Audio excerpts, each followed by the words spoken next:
Everybody's looking for fresh voices and fun chats. Well, look no further.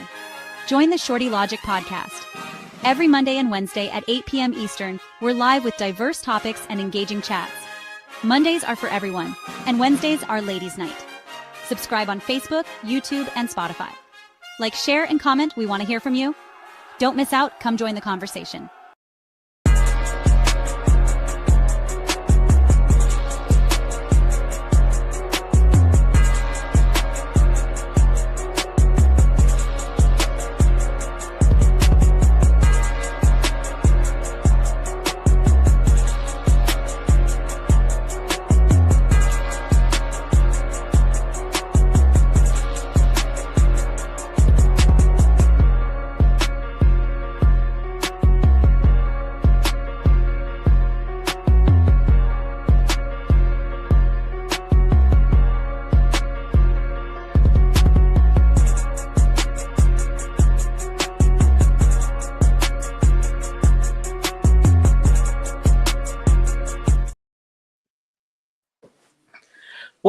What up, everyone? This is the Shorty Logic podcast. I am Shorty Logic, and here are my co-hosts.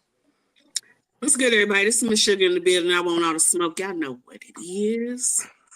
Hey, everybody. This is Blessed. Hope everybody's doing well today. It's been a long day. It's been a long weekend. Prayers go out to Louisville, Kentucky, because I see y'all showed y'all natural ass down there this weekend. They did a little bit. They did a little bit out there, you know. But, we got, just an open topic tonight, y'all. I'm just going to do some, reaction to some different videos and any comments, or any conversation that comes up, we just throw that on in there tonight.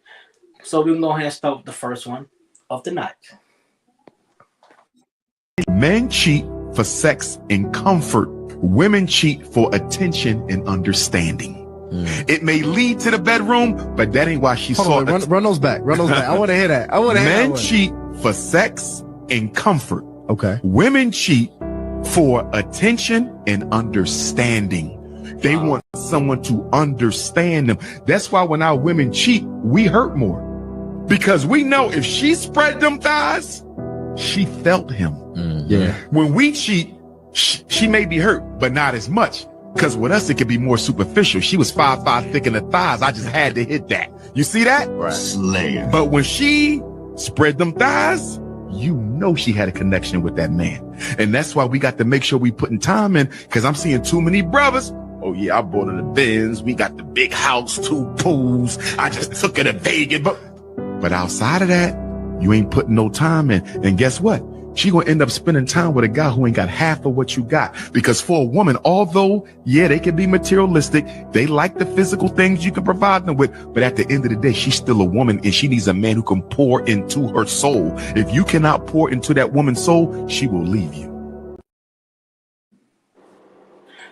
I totally agree with that, man. Let me tell you something. No lie was detected. He spoke the truth on that. Real talk. And it do hurt us worse. And a lot of times, with a woman, I do agree, if a woman do go out there and cheat majority of the time, because she did feel that man, or she had a connection to him. I agree with that. I definitely feel like you had a lot of truth, because at the end of the day, that's kind of how women are. Even the woman I used to be back in the day, I would tell you in a heartbeat, it's like I had no filter and no. It was all about me and my emotions. I was emotional. I was like, you pissed me off, or you made me feel a certain type of way. I felt like I was disrespected, or you wasn't listening to me and we wasn't vibing. Then I was going to find somebody that was going to give me everything I was looking for. Somebody I could talk to, somebody I could spend time with, somebody I could talk about you too. So at the end of the day, that's what it was all about for me.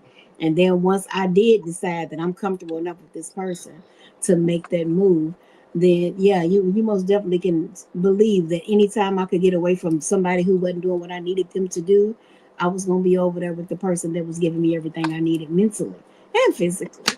And so yeah, I can agree with that for sure. Okay. I concur. I agree too. I'm not a cheater, but even in hand, that would be some of the reasons that I would check out. I would leave for, because what's the point?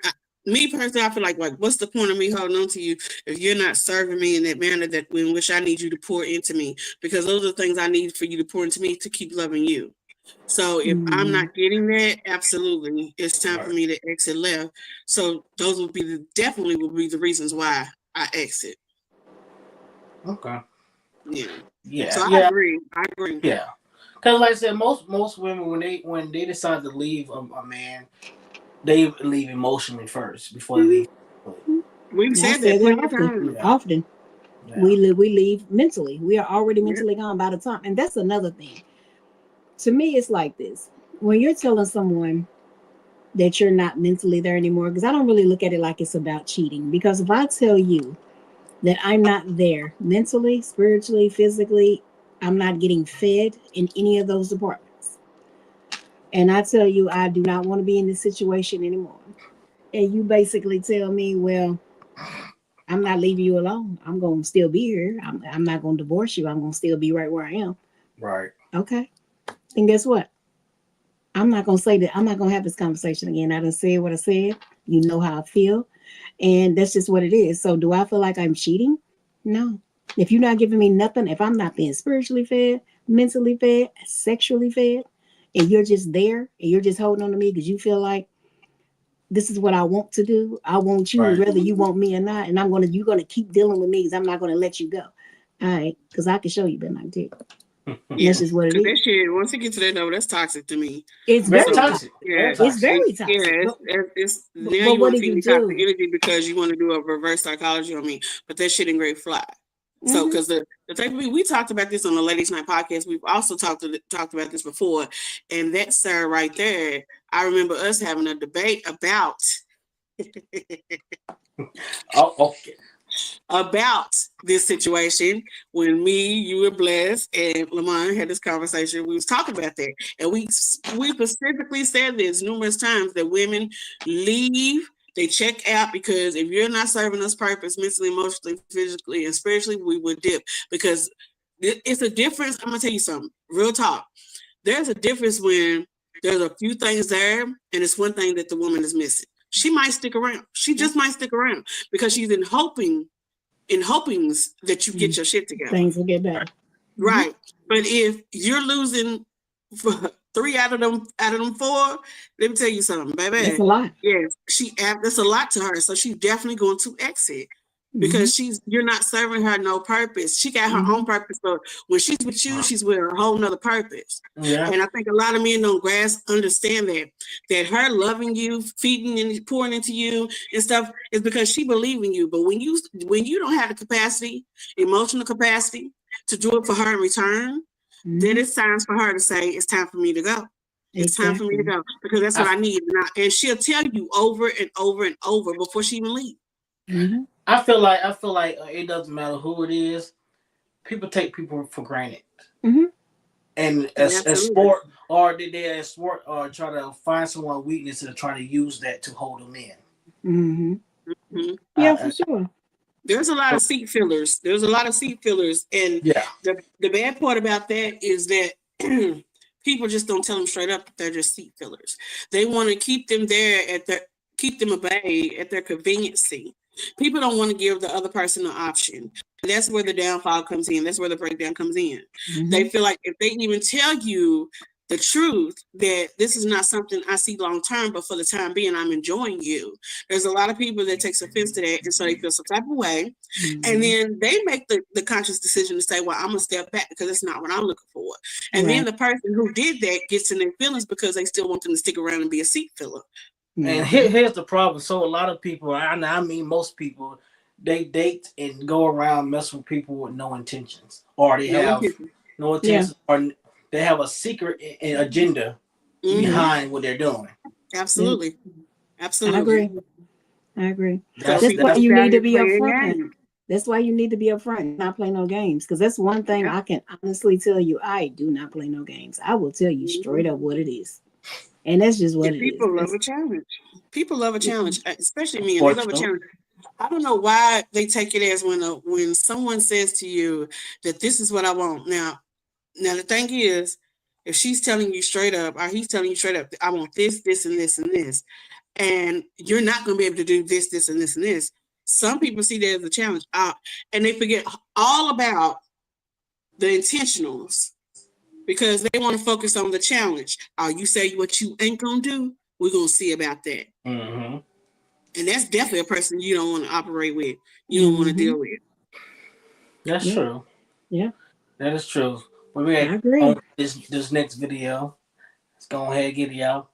Our people are the most single mothers, statistically speaking. We have the most single mother households, right? So when you look at that, what is the trauma? You know, you have men now that don't know how to be leaders because they're being raised by women. We have much more feminine men, and we have much more masculine women, and the roles are inverted. And I feel like until we start having the conversation, the hard conversation, the hurtful, painful conversations, to realize that I am at the pinpoint of all of my pain. Most women at these ages, at these big ages, aren't doing the work like you're saying. They're not doing the healing. They're not taking accountability. They sprint from accountability. And so now we're trying to blanket having the accountability conversation with people that aren't even familiar with the word. The truth is that most people are not having babies because they're intentional with it. Most babies come on accident. And the difference between your point of view and your point of view is your point of view is an if-then point of view. If we do this, then this will happen. Your point of view is what's actually happening now. Because at the end of the day, a lot of women are creating the same men that they complain about. Yes. Through raising them by themselves. We didn't. I told you I'm here to support Sarah.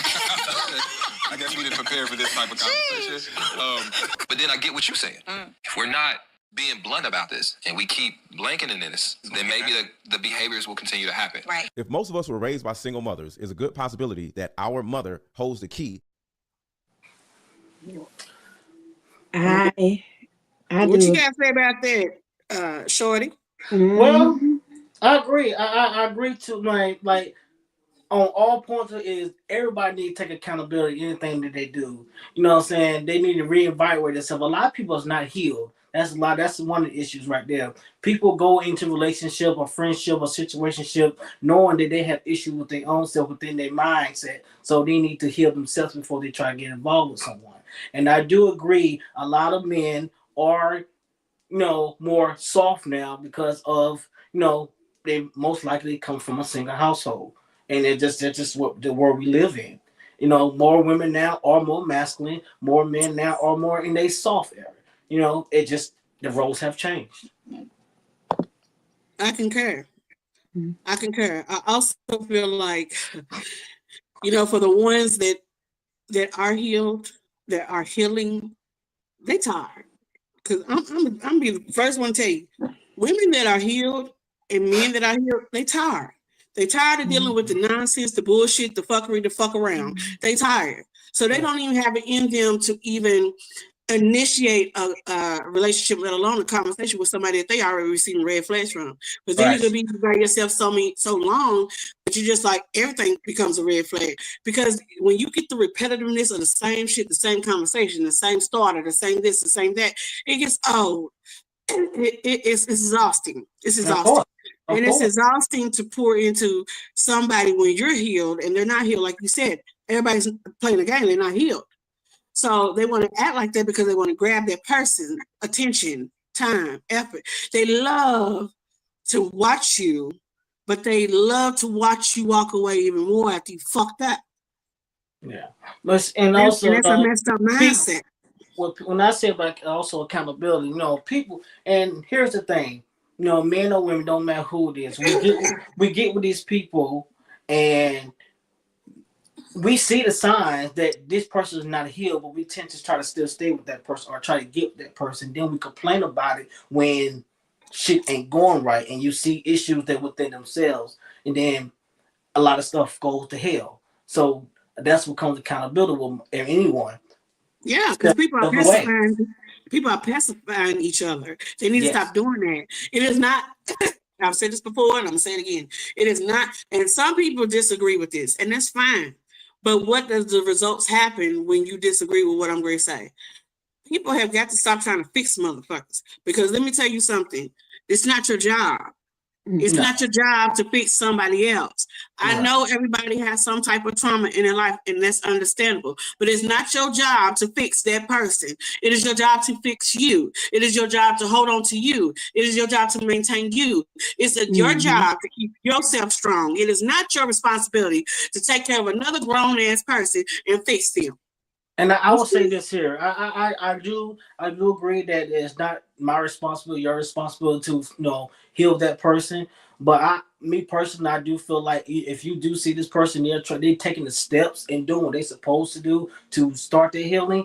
I feel like you can be that person or be that one that makes sure assist. Yes, don't try to don't.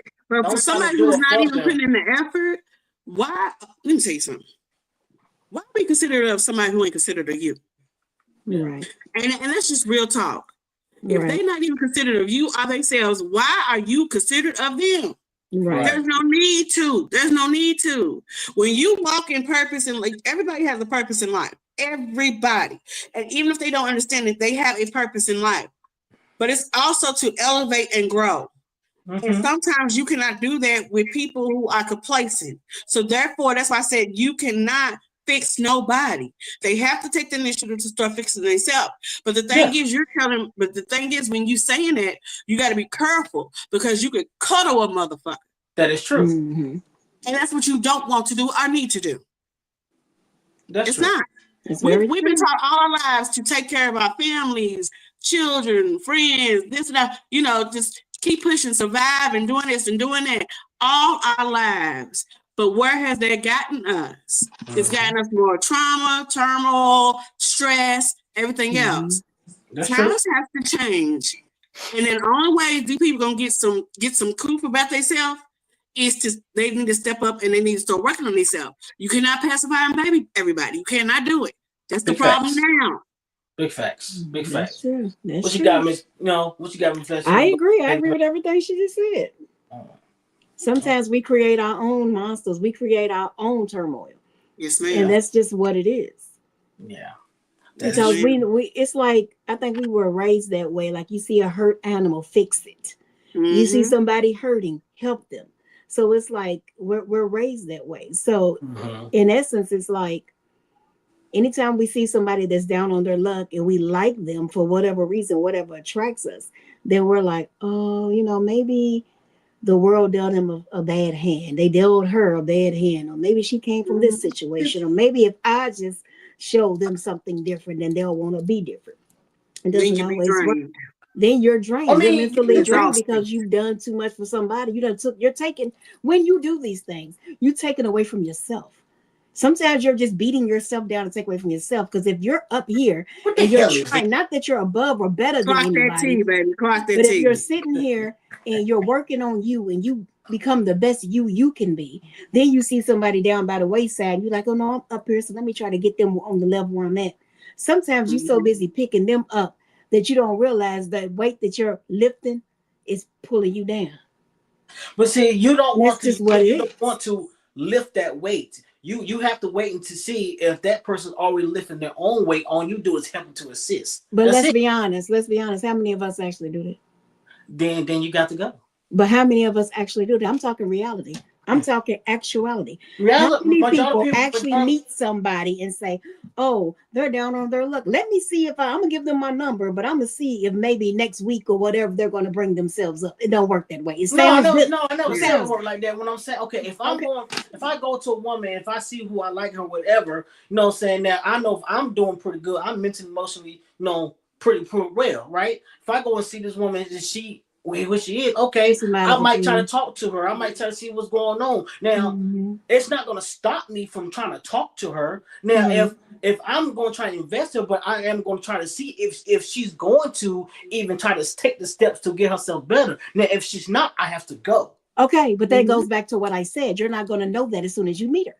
No one said no. Until you put some time into it. You got to get to know the person. You got to get to know the person. Okay, but what I was just saying is when you see somebody that may be down on their luck and you decide you like them for whatever reason, you have to get to know that person. And getting to know that person you're going to have to see if they're even trying. But you have to first be around that person and learn that person. You're not going to know that. You're going to have to. You. Right. Yeah, that's what she said. I'm not saying you can't have empathy and sympathy for somebody. I'm not saying that. For sure. But the thing is, a lot of people pass the opportunity to know when it's their time to exit because they can want to keep trying and trying and trying. And once you keep trying and trying and trying and it's still not getting you nowhere, that's when you have to do a self-check and you got to do an accountability. Right. Because at that moment, people know. Let me tell you something. People know. People know when it's gotten to a point where there is just no return. There's no fixing. There's no helping. There's no assisting. People know. But people still keep going. And then the thing is, those people that still keep going to try to assist and help somebody who don't want to even help themselves, those are the same people that come back to you. The stronger friend that will come back to you, to the stronger friend, and complain to you about what they're going through over here. When they had prime time and opportunity to change the narrative with that, and they didn't. So now what happens when they come to you as the strongest friend and unleash all this shit onto you?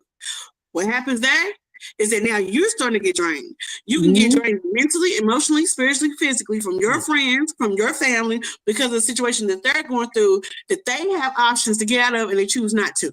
Exactly. They have options to change and they choose not to. Exactly. That's how it becomes a trickle effect. You see what I'm saying? You see how the trickle effect starts? This might goes in, it might not.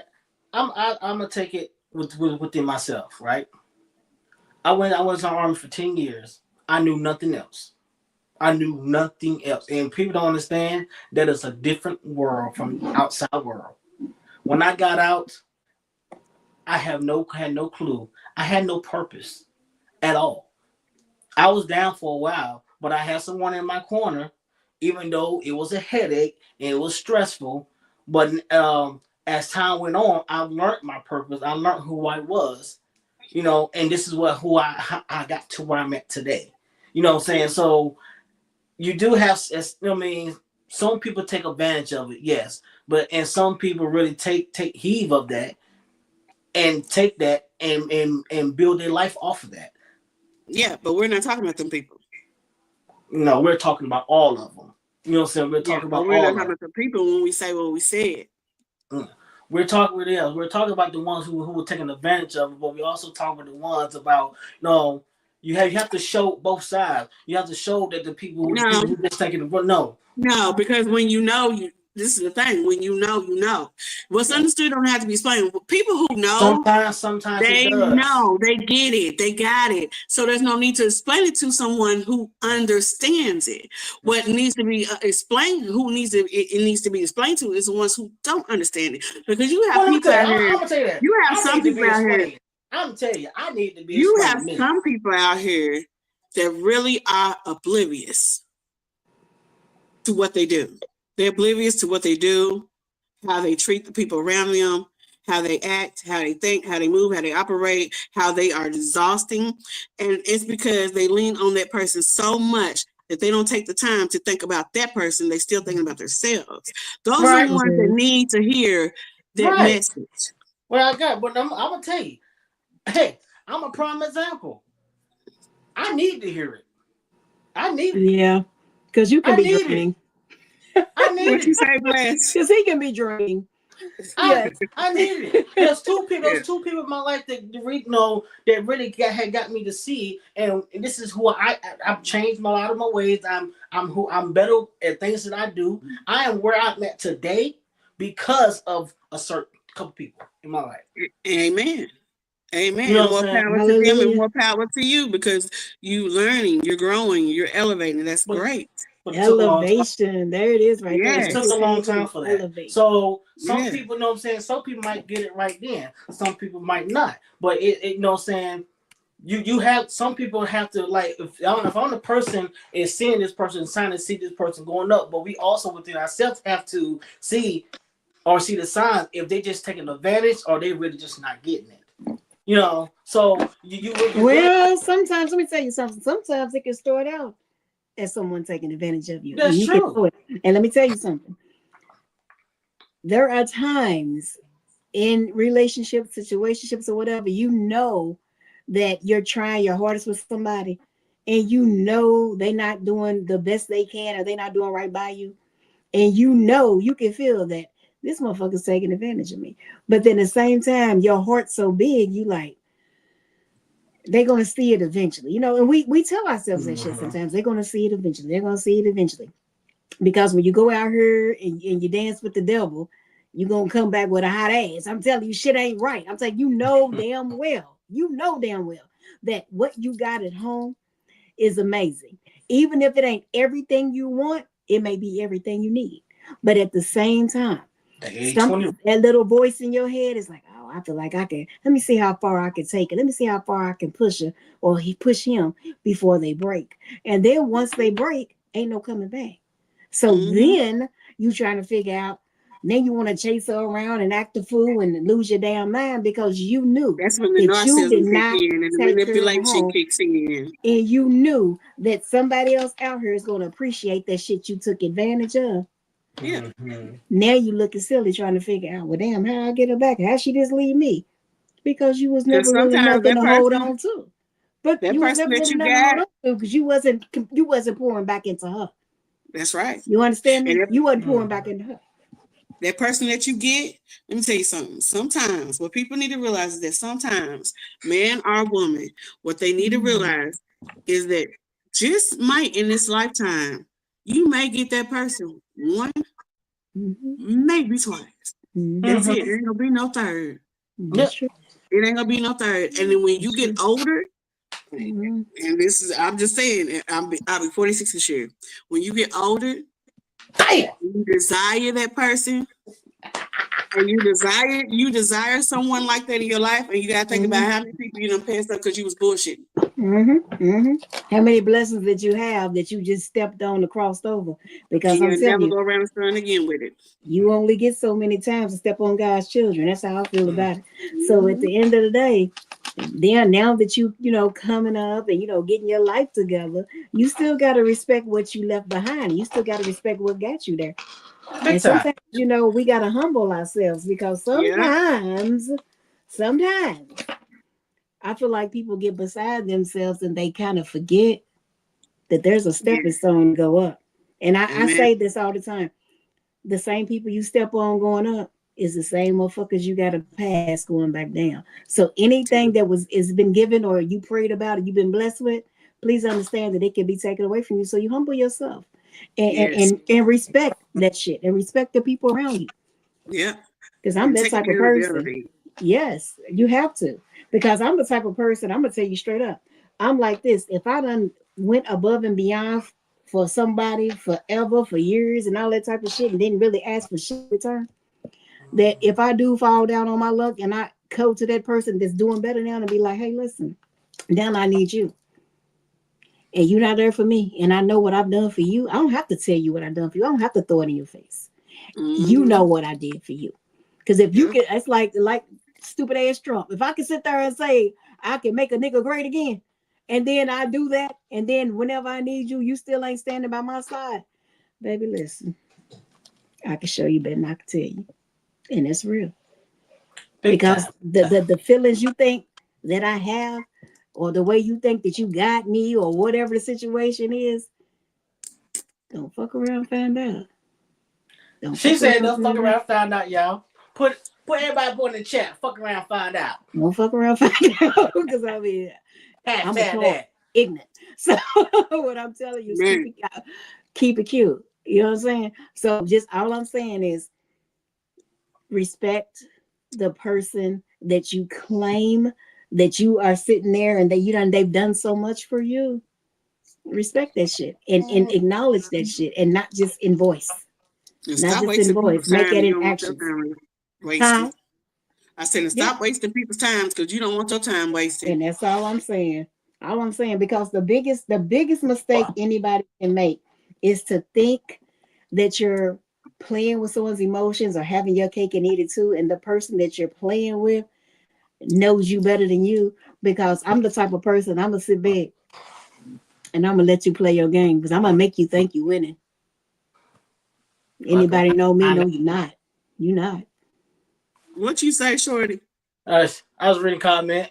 What was the comment? Fuck around and find out. Fuck around and find out, baby. Because hey, there's nothing worse. You know, y'all ever heard? Everybody's heard this saying. What is the saying? There, hell have no fury like a woman scorned. If you've been playing with somebody for so damn long, they have learned your game. So what's going to happen is they're going to fuck around and beat you at your own shit, because this shit is not fucking checkers. It's chess. Remember that shit. And I ain't gonna lie, I'm gonna be straight up about it. And a woman will fuck around and make it a sport, baby. Man, Because I used to be her. Because I used to be her. For the fuck of it. For the fuck of it. I'm trying to tell you the truth. We're going to head to the next video. Fuck around and find out. That's a new saying, y'all. When I feel my heart rate increasing, I force myself to slow down and ask myself 3 questions that I want you to start asking. What are they feeling? What led to them feeling that way? And what do they need from me right now? Not just to feel heard and understood, which is so important, but also to repair this. I don't want you fighting anymore until you've asked and answered those questions in your head. And when I ask questions about someone else's hurt, when I get curious about their perspective or experience, when I ask questions about how they're feeling, guess what happens? 1, it communicates to them that I care, that their feelings aren't too much, that I might not agree with all the facts or accusations, but I want to know their perspective. And 2, that almost always lowers the tension in the room. Most of the time, people don't yell at a person who's actively saying, I want to hear you. I care about what you're feeling. If you still feel like you're being yelled at in that environment, that's when you need to seek out a professional. Here's my point in all of this. Your partner almost always has a different interpretation of what's happening right now during a conflict. So slow down. In the middle of a fight, both of you, slow down and ask, what happened in your opinion? Tell me exactly how you interpreted this situation. Ask yourself, what story am I telling myself? What assumptions have I potentially brought into this conflict that they meant to do X, Y, and Z? Because you might be arguing 2 different points for no reason. So find out their story. Find out how they're interpreting this. And I bet you your conflicts go down, or at least they get resolved a little easier.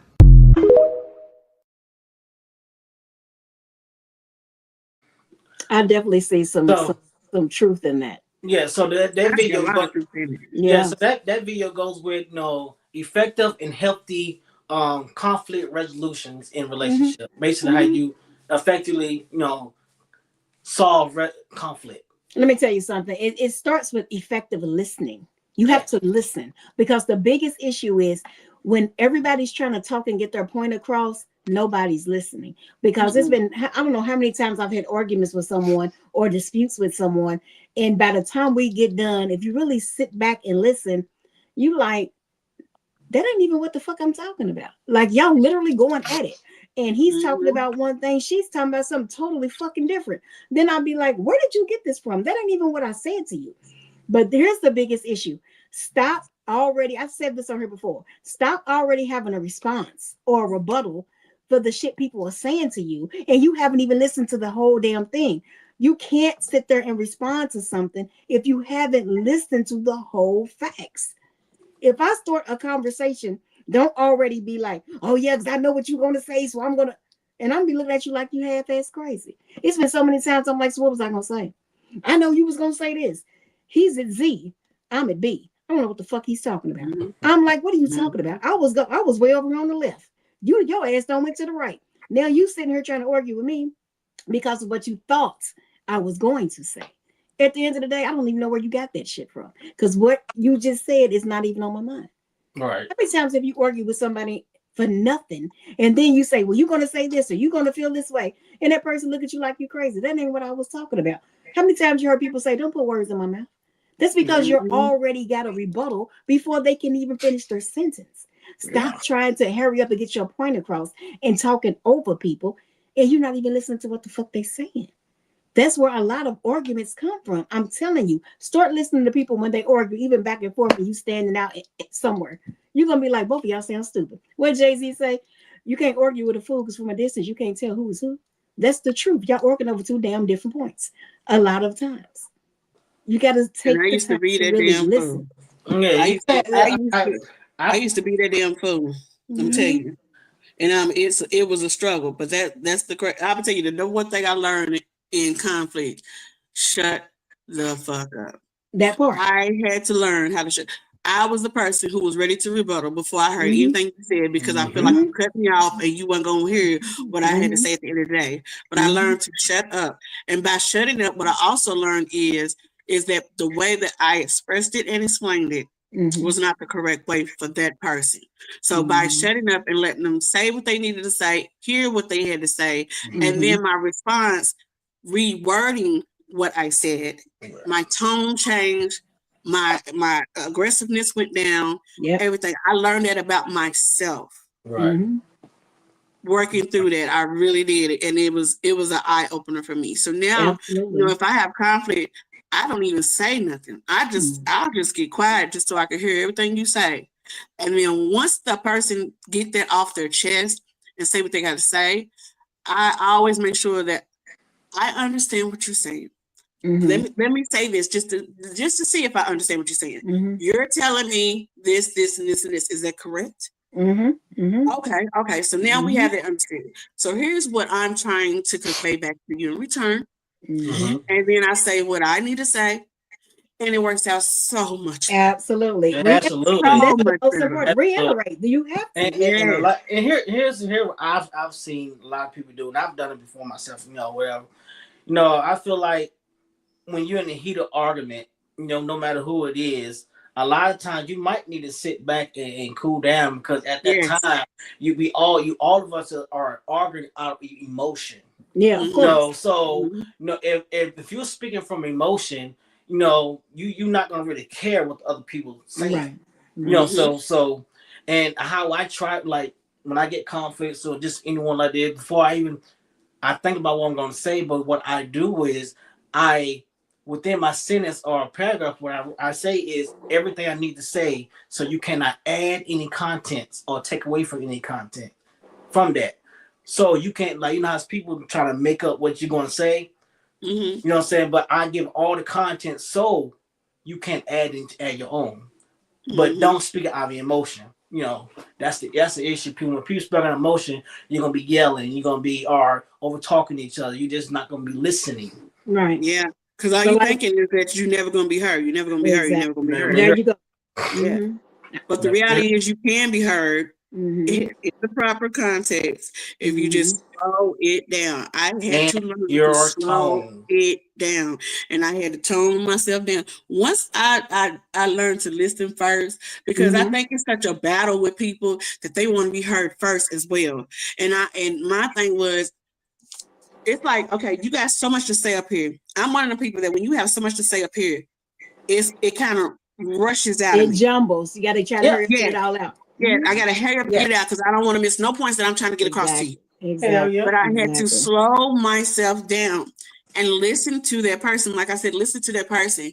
And then I find myself, and what I had to do is double back. So I found myself upset because I had to keep doubling back. I didn't want to do that no more. So when I slow down and listen to that person, I'm like, okay. And then the big thing, acknowledgement. Yeah. If that person don't feel like you don't acknowledge what they're saying, they are so offended by that. Yep. And it's crazy because you're not acknowledging that person, but you want to be acknowledged. There you go. You see what I'm saying? And there you go. Right. And we do that as human beings. We do that. We do that. We don't want to. We're going to get our point across. You're going to listen to me. And that's so it goes back to what he said. We might be fighting about the same thing, just two different ways. Exactly. So I had to start acknowledging what that person says, and actually sometimes verbally say, I understand what you're saying. That's why I said, I understand what you're saying. So let me say this. Is that what you're conveying? Right. Once they confirm yes, then I say, okay, got it. So now I can do this. Because I'm a person that if you don't give me details, it's hard for me to respond because I'm only responding to what you gave me. Right. Give me details. And if you're not giving me details, I'm going to be that person now to ask you, okay, so what are you saying clearly to me? Exactly. Are you saying this to this? Because don't miss no words out in between. Because I'm telling you, it will, when I say it will mess with me, it will mess with me. Because if that's what you said, you better say it in your head, but you just say it to me. Right. And there's a difference. It's a big sometimes people assume. Yes, because some people assume that you just know what they mean and what they think. No, like you're a mind reader. Yes, and I don't understand what you're saying, and I don't know what you mean. So I have to say that to you because you're assuming that I'm supposed to just get it, and I may not get it. Right. Right. I agree. We got I another agree. video for the resolution conflict. The reason we ask questions like, how can I find the right words to help them not feel attacked? Or what can I do to prevent their defensiveness? Which on the surface are very kind and considerate questions. But under the surface, oftentimes the question we're really trying to answer is, how can I prevent their immaturity from hurting me? How can I do the work for them? Because they want to speak however they want. They want to react however they want. They're not interested in taking accountability for that or learning how to communicate with respect and vulnerability. But if I can just do enough of their work for them, maybe I won't be hurt by the natural consequences of their actions. The reason we default to fixing and saving and appeasing is because we feel like if we didn't step in and apologize first, if we didn't keep the peace, then everything would fall apart and it would be us that would be affected, not them. They can compartmentalize, they can numb, they'll move on, right? It's us who is going to suffer. At least that's our fear. That's why we work so hard to save this dynamic, because we feel like we're the ones that are going to be hurt when it's gone. We're the ones that get punished if we actually hold them accountable. This is going to be hard on us, not them. So of course it makes sense that we do everything to protect it. But for anyone who is still listening, I just want you to know this truth. You deserve someone who is just as concerned with hearing and understanding you as you are with finding the right words so they don't feel attacked. You deserve someone who is just as interested and invested in protecting your connection together as you are. It doesn't work when you're the only one.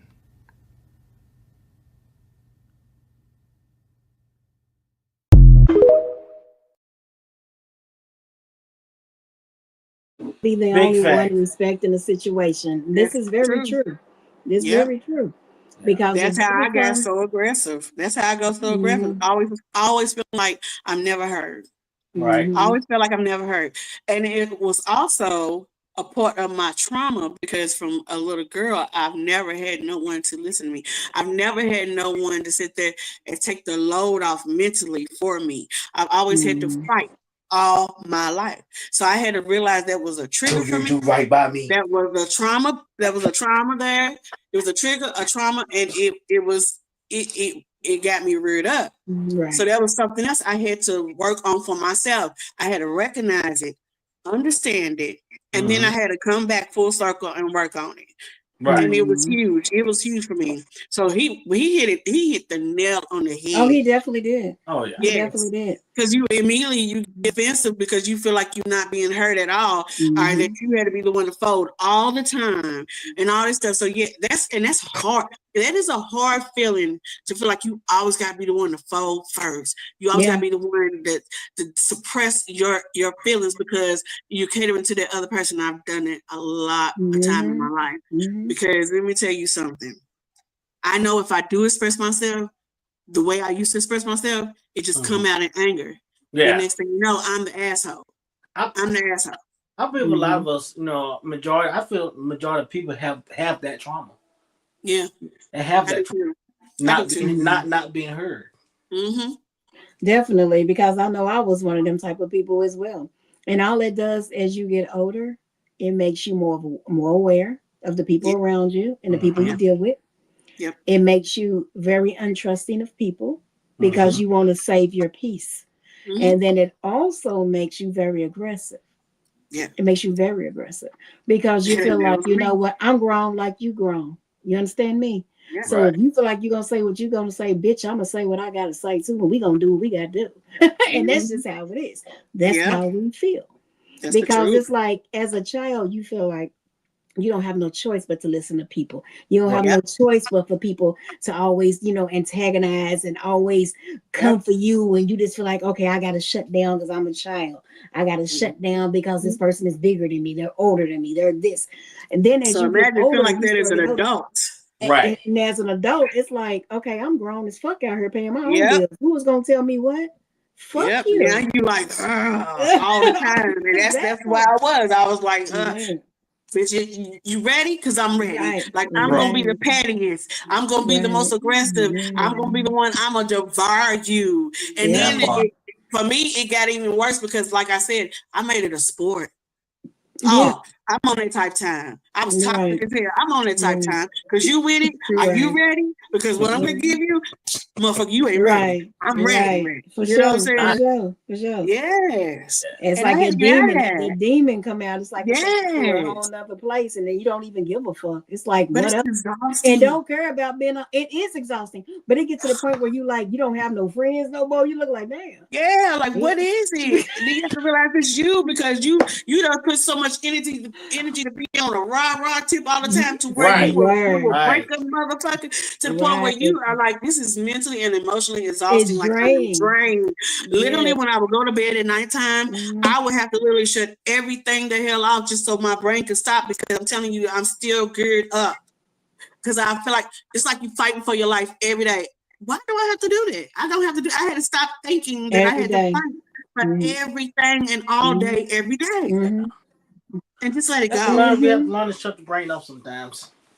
Yeah. You said what? And you know what? It's Learn to always like your look. You said what? have to learn to shut your brain down sometimes. Yeah. Yeah. But it's easier said than done. It's But actually like it's you actually said, easier. It's easier. It's much easier. Yes. Just don't think.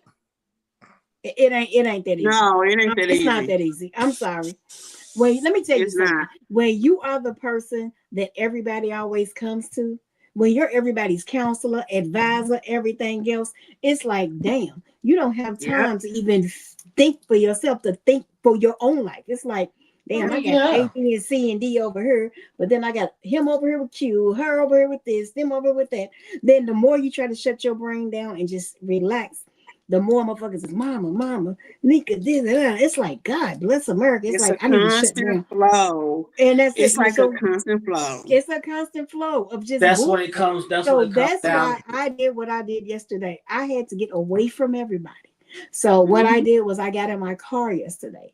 I drove an hour and a half away, just driving, and it felt amazing. Just to be on the road, it felt amazing. Right. My daughter even called me while I was on the road and was like, "Hey, how am I supposed to get home from work?" Ain't got nothing to do with me. Figure it out. And I did what I had to do. And when I got home, I was so peaceful. My mind was so, honey, I was elevated. And you're right. You're right. It's not easy for an overthinker as well. And see, like I I have is blessed. anxiety. I have anxiety real bad. So it's like I told you, blessed. You say you don't like go to concerts and stuff by yourself and stuff like that, right? You know what I'm saying? You remember, because I can do it. You know, I can go to concerts. I can go. I don't. I won't go to a concert. You know what I'm saying? I can go to, you know what I'm saying, comedy shows. I can go. I take myself out to eat by myself. I just went to the movies by myself. You know what I'm saying? So, you know, it's me time. You know what I'm saying? But that's anxiety for me. Like, I have anxiety too. So if I go somewhere by myself, I'm like, because it's too dangerous out here. I'm sorry. It takes time for that. Okay, but if you don't do concert stuff, you just take yourself But I out will, and go to movies.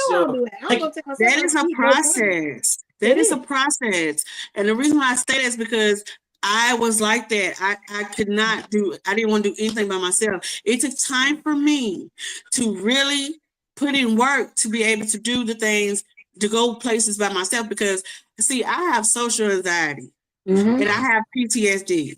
So social anxiety for me is different meanings. It is so many different meanings to anxiety. And you really have to dive into it to see. There's a different variety of anxiety. For me, like I can't even, let me tell you something. I can go in Walmart and I kid you not, I could be in there 3 hot minutes. Between all the conversations, the moving around, the congestion, all that stuff, I'm kaput. I'm ready to go. That's why when I go in there, I'm not one of the women that can just go in a store and just look around and look at shop stuff and all this stuff. I can't do that. I'm a person that when I go into a place, I know exactly what I'm going in there for. I go directly to it. I turn around, I come back out because it's overwhelming. Right. It's overwhelming for me. That's what raises my anxiety. Then I have aggression on top of my anxiety. So you know, it's just different for different people. And it is different for everybody. But see, I'm also the type of person that can go to the park and sit by myself and love it. I can go out to eat, like you said. I can go out to eat by myself. I'm okay with it. I'm okay as long as it's not people approaching me. I'm okay with it. I can do it. But it took me time to get there. It Right, takes much exactly. time to get there. But see, that's like I me. don't. I can't say. I can't say I know that because you know, I've always been the person. I can go and hang out with all my friends or associates, and then the next couple of days I can go do all the same type of events by myself. I've always been that way, so I can't say. I mean, but it's I know different stuff that. for different Yeah, folks. that's why I said it's not as easy as you think. Because that's I'm why I trying said to tell you, I But- can but- go but see- by but see, that's the myself. thing, I but can go see, to the thing park is, by I- myself. I but can see, go to if you're Walmart and go adding- shopping by myself. If you See? add now that's I something can't go to going on. concert. You have that anxiety, that type of anxiety. But Mm. honestly, you know, if a person that don't have that type of anxiety, I'm pretty sure they can just do things by themselves, or they just Exactly. not That's why I used. said it's They're different not levels. used. But see, that's when you put anxiety, that's a medical issue. Now, if you know, But it's different forms of anxiety. That's why I said some people can have anxiety. Look, I have dived into this so deep because I wanted to know about my anxiety. And it's so many different types of anxiety. And that's why I said for you, because you have anxiety, but for you, it may be I do have different. PTSD. Okay, so for you, it may be different in certain manners. Like for me, having PTSD and anxiety, I was explaining to you how it works for me. And so when she said, I have I don't like to go by myself because I'm not trusting people. I said, that's a different form of anxiety, believe it or not. We can have some similarities, but it's very different. Right. Matter of fact, I'm gonna do a ladies' night on this because you have to literally dive into it and you'll see there is when I say there is a list. Yes. of I'm pretty different sure forms that's a list for of everything. Anytime PTSD and anxiety. it's an issue, a mental issue, and there's so many different lists for everything. Yeah. It is. Yeah. I get that. Yeah. And I'm gonna be the first one to tell you because I take medication for it. I get disability for it, and I've learned. I really had to dive in and study my symptoms and why I have it and why I do. I also have anxiety, a lot of anxiety and PTSD. The reason I have PTSD is because of what I experienced with my father when I was younger. Yes, and it trickled over. Why I'm so aggressive is because of that. These are things I learned in therapy. This is the thing I learned with why I get the medication that I get, things like that. I could dive deep because let me tell you something, I'm an open book. But I'm just saying there's different forms. So, you know, it's easy for you to say, oh, it's easy, just do this because it's you. But for her, it's not simple. For me, I had to get to that point. I can operate by myself alone, but I can't operate by myself alone with people.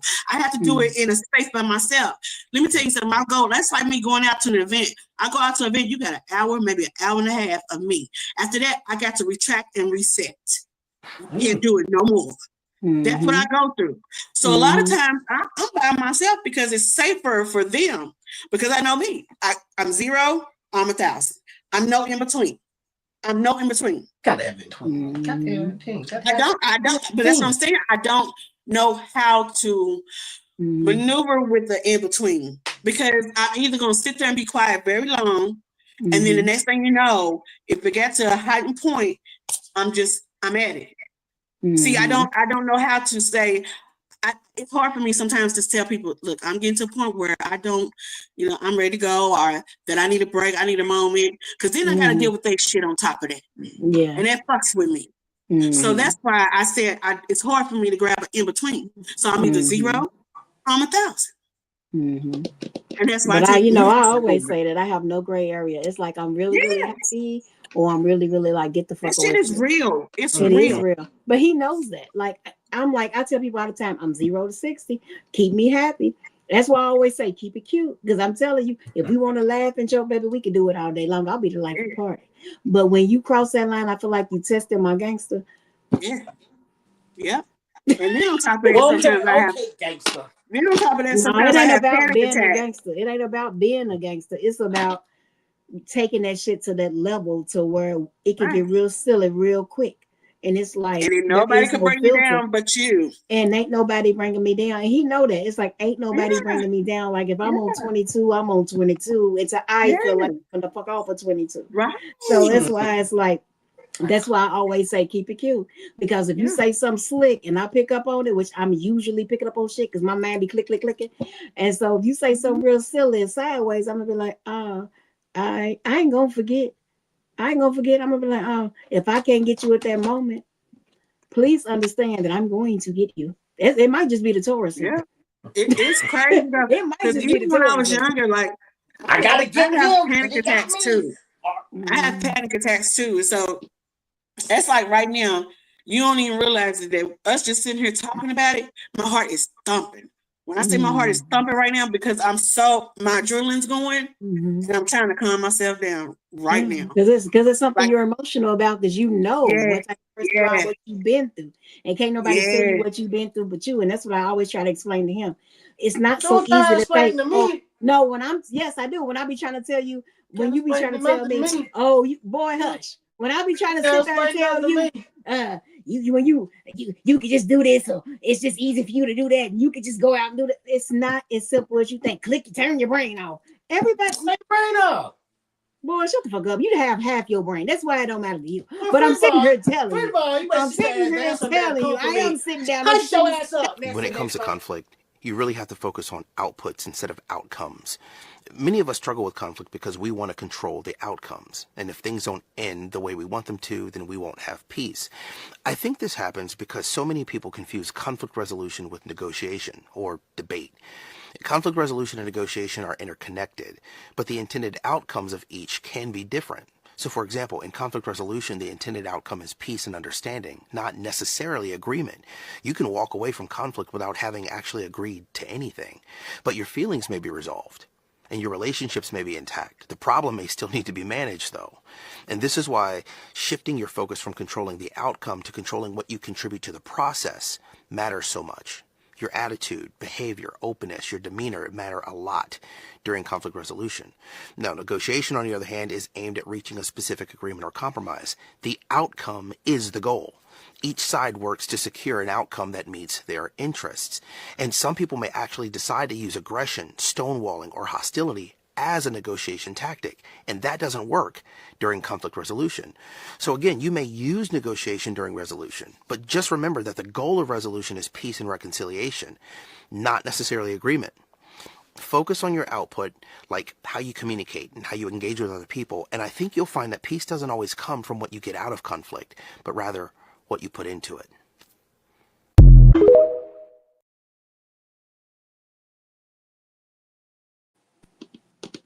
1,000% agree with that. I've been on Talk both about sides what of you put into that. it. Yes, yes. And I'm gonna tell you something that's so funny, because when you really love somebody, you figure it out. You figure it out, because when you don't get what you want at the end of the conflict, and then you realize it's because of your own actions, it's an eye opener. It's an eye opener.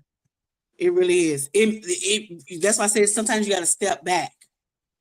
You got to step back. And as you progress to get older, and like I always say, your priorities change, it does. It's an eye opener when you realize that you are a part of the conflict because of how you responded to the conflict. Yeah. It's big. Yeah. It's big. Because you're either going to put fuel on the fire or figure out a way to put it out. Yeah. That's just really what it is at the end of the day. Yeah. And I used to be a heavy ass debater. Now I'd be like, hey. Look who comes in at the end of the show. I know it ain't Kelly. No. Who? The last 2 minutes.